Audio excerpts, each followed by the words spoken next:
নমস্কার বন্ধুরা, সবাই কেমন আছো? আরপি ভিলেজ স্টোরিতে তোমাদের অনেক অনেক স্বাগত। আমরা চলে এসেছি আরেকটি নতুন রেসিপি নিয়ে। আজকে বাজার থেকে এই মাগুর মাছগুলো কিনে এনেছি। এই মাগুর মাছগুলো দিয়ে আজকে করব মাগুর মাছের ভাপা। তোমরা পুরো ভিডিওটা দেখতে থাকো।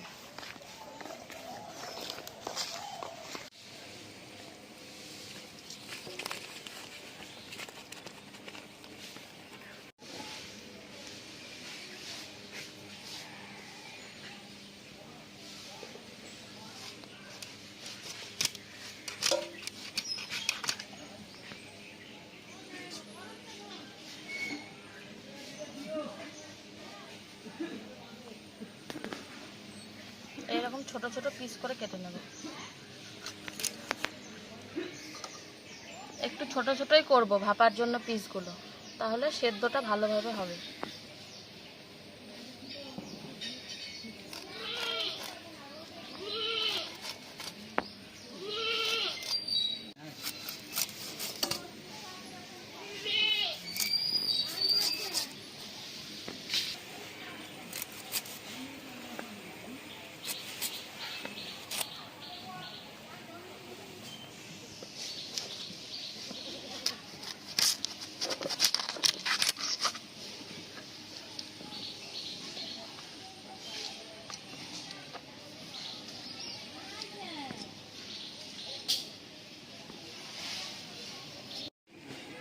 মাছটা খুবই টাটকা ছিল, একদম রক্তে ভর্তি।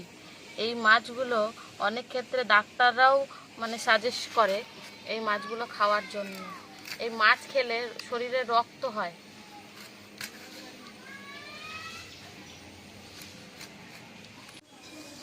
মাছ সব কেটে নিয়েছি, এবার ভালো করে ধুয়ে নিয়ে এসে তোমাদের সাথে রান্নাটা শেয়ার করছি। আদা আর কাঁচা লঙ্কাটাকে একসাথেই বাটবো।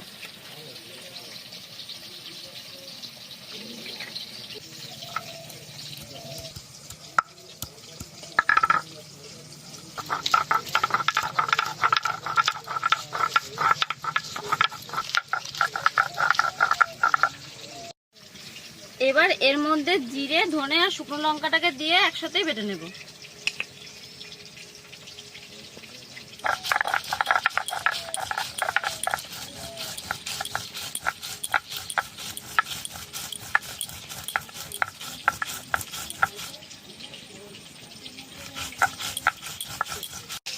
মাগুর মাছ ভাপা করার জন্য প্রথমে মাগুর মাছটাকে সমস্ত মশলা দিয়ে মেখে আধা ঘন্টা রেখে দেব।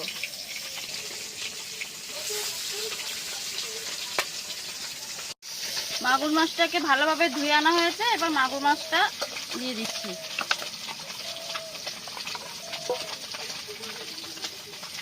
যেই বাটা মশলাটা রেডি করে রেখেছিলাম সেই বাটা মশলাটা দিয়ে দিচ্ছি।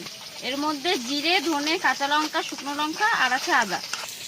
দেব পরিমাণ মতো লবণ,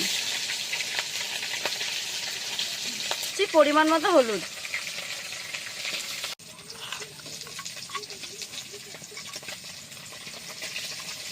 এবার দিয়ে দিচ্ছি সর্ষের তেল, বেশ খানিকটা সর্ষের তেল দিচ্ছি। এবার সব কিছু খুব ভালোভাবে মেখে নেবো মাছের সাথে, যেন সমস্ত মশলা মাছের গায়ে লাগে।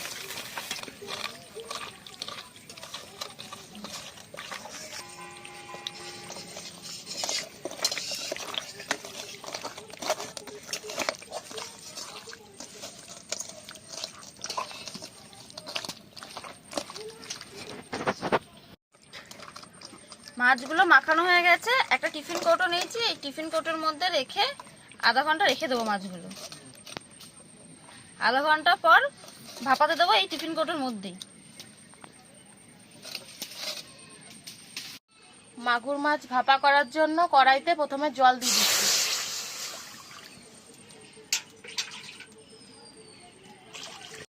পায়েল মাছটা ম্যারিনেট করে রেখেছিল, আধা ঘন্টা হয়ে গেছে। আর এদিকে আমার জলটাও গরম হয়ে গেছে। এবার এই টিফিন কৌটোটা জলের ওপর বসিয়ে দেব, তারপর একটা ঢাকনা দিয়ে ঢেকে রান্না করে নেব কিছুক্ষণ। এবার হালকা আছে মাছটা হতে থাকবে। মাগুর মাছের ভাপা আধা ঘন্টার মতো জাল করে নিয়েছি। এবার নামিয়ে দেখব যে কেমন কি হলো। একদম গরম, সাবধানে খুলতে হবে কৌটোটা।